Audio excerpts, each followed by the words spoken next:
أعوذ بالله من الشيطان الرجيم.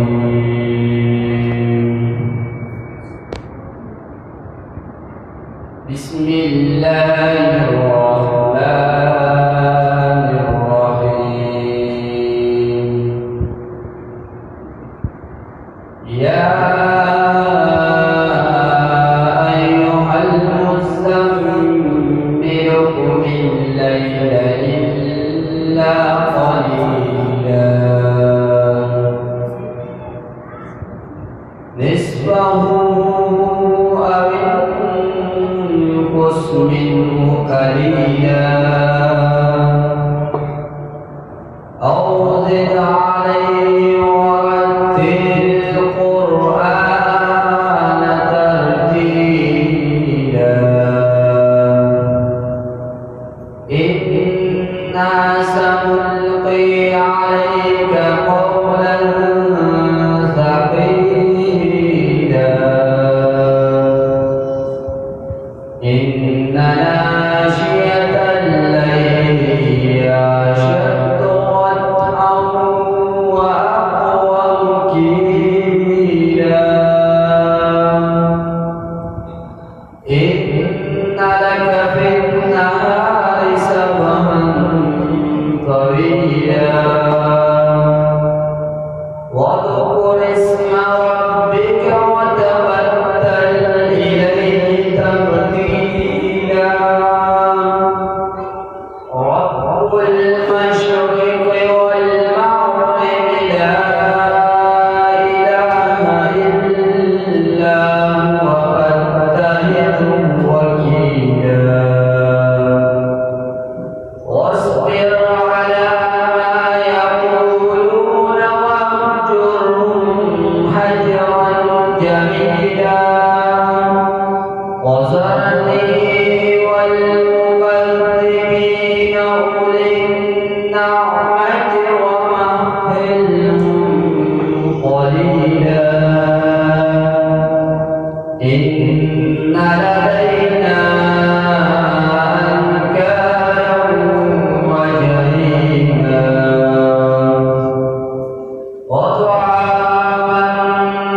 ذا غصة وعذابا أليما يوم ترجف الأرض والجبال وكانت الجبال كثيبا مهيلا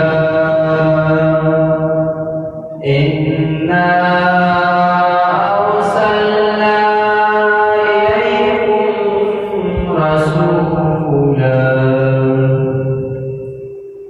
شاهدا عليكم كما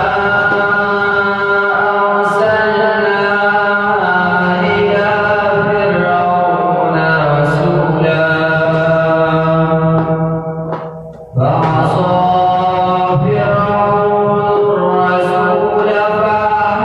فأخذناه أخذا وبيلا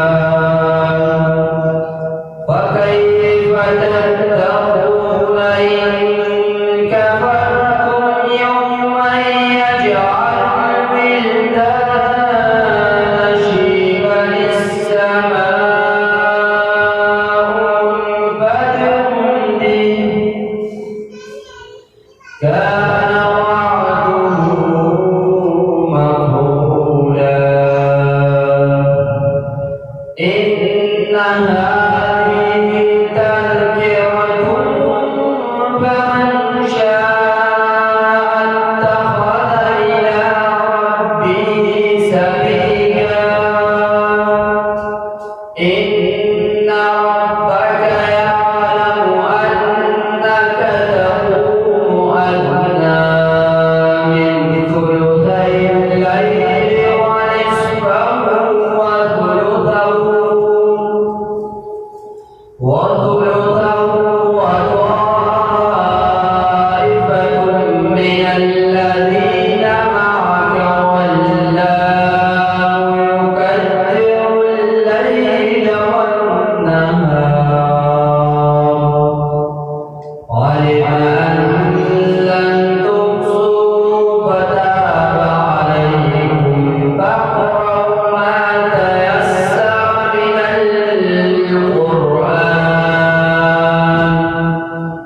علم أن سيكون منكم مرضى وآخرون يضربون في الأرض يبتغون من فضل الله وآخرون يقاتلون في سبيل الله فاقرأوا ما تيسر منه